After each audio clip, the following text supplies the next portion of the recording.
Introduction: the subtle poison.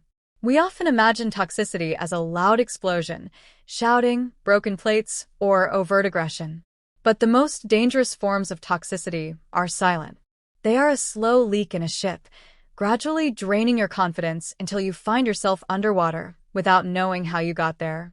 Stoicism teaches us that our greatest asset is our hegemonikon, our ruling faculty or inner reason. A toxic relationship seeks to hijack that reason, replacing your clarity with doubt. Today, we break down the mechanics of manipulation and how to reclaim your mental fortress using the wisdom of Marcus Aurelius, Seneca, and Epictetus. 2. Deep dive: the mechanics of toxicity. 1. The erosion of reality, gaslighting. When someone tells you, "You're crazy," or "That never happened," they aren't just arguing a point. They're attempting to delete your reality. The depth: this is a psychological siege.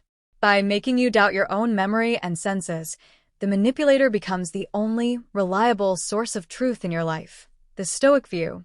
Epictetus taught that while we cannot control what others say, we have absolute control over our assent to their words.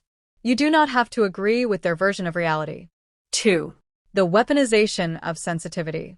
The phrase, "you're too sensitive," is a shield used by the manipulator to avoid accountability.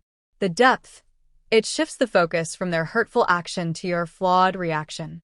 It suggests that the problem isn't the wound they caused, but the fact that you bleed. The Stoic view.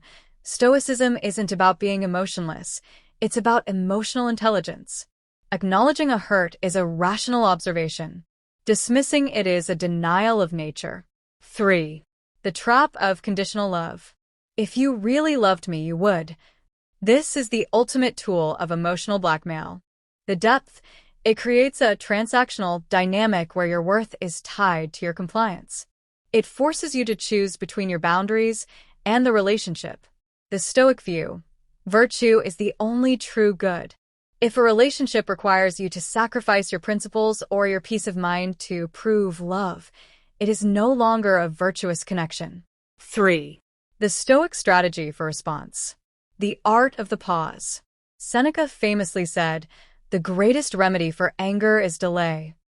When a toxic partner unleashes a torrent of criticism or a joke that is actually an insult, your power lies in the gap between the stimulus and your response. The application: do not defend. Do not explain. Silence is often the most stoic response because it refuses to provide the emotional fuel the manipulator is seeking. The dichotomy of control. In any conflict, you must ruthlessly separate two things. External: their words, their moods, their insults. Out of your control. Internal: your character, your boundaries, and your decision to stay or leave. In your control. By focusing only on the second category, you become unshakable. 4. Reclaiming the self. Deep listening and intuition. True listening isn't just about hearing words, it's about observing the subtext.